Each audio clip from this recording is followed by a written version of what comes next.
एक बार की बात है। एक शहर में एक साहूकार रहता था। उनके घर में पैसों की कोई कमी नहीं थी, लेकिन उनकी कोई संतान नहीं थी, जिससे वे बहुत दुखी रहते थे। पुत्र प्राप्ति के लिए वे प्रत्येक सोमवार का व्रत रखते थे और शिव मंदिर में जाकर पूरी श्रद्धा से भगवान शिव और पार्वती जी की पूजा करते थे। उनकी भक्ति देखकर एक दिन माता पार्वती प्रसन्न हुई और उन्होंने भगवान शिव से उस साहूकार की इच्छा पूरी करने का अनुरोध किया। पार्वती की इच्छा सुनकर भगवान शिव ने कहा कि हे पार्वती, इस दुनिया में हर प्राणी को उसके कर्मों का फल मिलता है और उसके भाग्य में जो कुछ भी है उसे भुगतना पड़ता है। लेकिन पार्वती जी ने साहूकार की भक्ति का सम्मान करने के लिए उसकी इच्छाओं को पूरा करने की याचना की। माता पार्वती के अनुरोध पर शिव जी ने साहूकार को पुत्र प्राप्त करने का वरदान दिया, लेकिन साथ ही यह भी कहा कि उसके बच्चे की उम्र केवल 12 वर्ष होगी। साहूकार माता पार्वती और भगवान शिव की बातचीत सुन रहा था। वह इससे ना तो खुश था और ना ही दुखी। वह पहले की तरह शिव की पूजा करता रहा। कुछ समय बाद साहूकार के एक पुत्र का जन्म हुआ। जब बालक 11 वर्ष का हुआ तो उसे पढ़ने के लिए काशी भेज दिया गया। साहूकार ने बेटे के मामा को बुलाकर ढेर सारा पैसा दिया और कहा कि वह इस बच्चे को शिक्षा प्राप्त करने के लिए काशी ले जाए और रास्ते में यज्ञ करे। जहाँ कहीं भी यज्ञ किया जाता है वहाँ ब्राह्मणों को भोजन कराकर दक्षिणा दी जाती है। इसी प्रकार दोनों मामा भांजा यज्ञ करके ब्राह्मणों को दान दक्षिणा देकर काशी की ओर चले गए। रात के समय एक नगर था जहाँ नगर के राजा की पुत्री का विवाह हुआ था, लेकिन जिस राजकुमार से वह शादी करने वाली थी वह अंधा था। राजकुमार ने इस तथ्य को छिपाने की एक योजना के बारे में सोचा कि उसके बेटे की एक आंख नहीं है।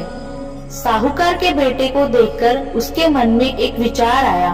उसने सोचा क्यों ना इस लड़के को दूल्हा बनाकर राजकुमारी से शादी करा दी जाए। शादी के बाद मैं इसे पैसे के साथ भेज दूंगा और राजकुमारी को अपने शहर ले जाऊंगा। लड़के की शादी दूल्हे के कपड़े पहनकर राजकुमारी से कर दी गई, लेकिन साहूकार का बेटा ईमानदार था।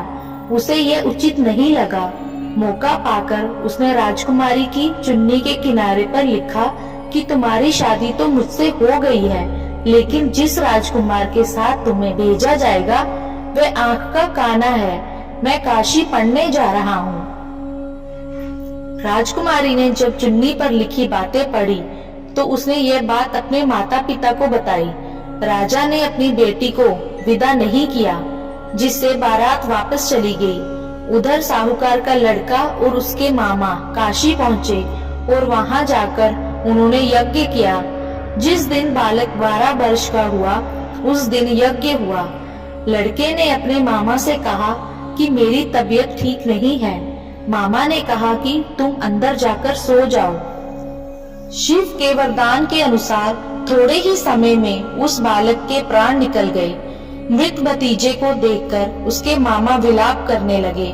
संयोग से शिव और माता पार्वती उसी समय वहां से जा रहे थे। पार्वती ने भगवान से कहा, स्वामी, मैं इसके रोने की आवाज को सहन नहीं कर सकती। आपको इस व्यक्ति की पीड़ा को दूर करना चाहिए।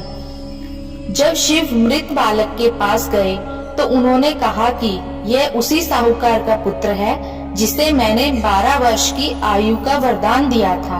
अब इसकी उम्र हो गई है। लेकिन माता पार्वती ने कहा, हे महादेव, कृपया इस बच्चे को और उम्र दें, नहीं तो इसके माता पिता भी इसके अलग होने के कारण तड़प तड़प कर मर जाएंगे। माता पार्वती के अनुरोध पर भगवान शिव ने बालक को जीवित रहने का वरदान दिया। शिव की कृपा से बालक जीवित हो गया। लड़का अपनी पढ़ाई पूरी करने के बाद अपने मामा के साथ अपने शहर चला गया। दोनों उसी शहर पहुँचे जहाँ उनकी शादी हुई थी। उस नगर में यज्ञ का भी आयोजन किया गया।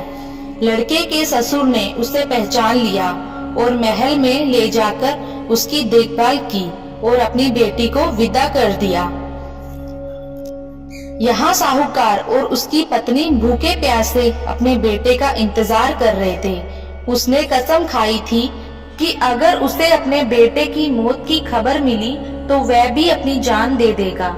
लेकिन अपने बेटे के जीवित रहने की खबर पाकर वह बहुत खुश हुआ।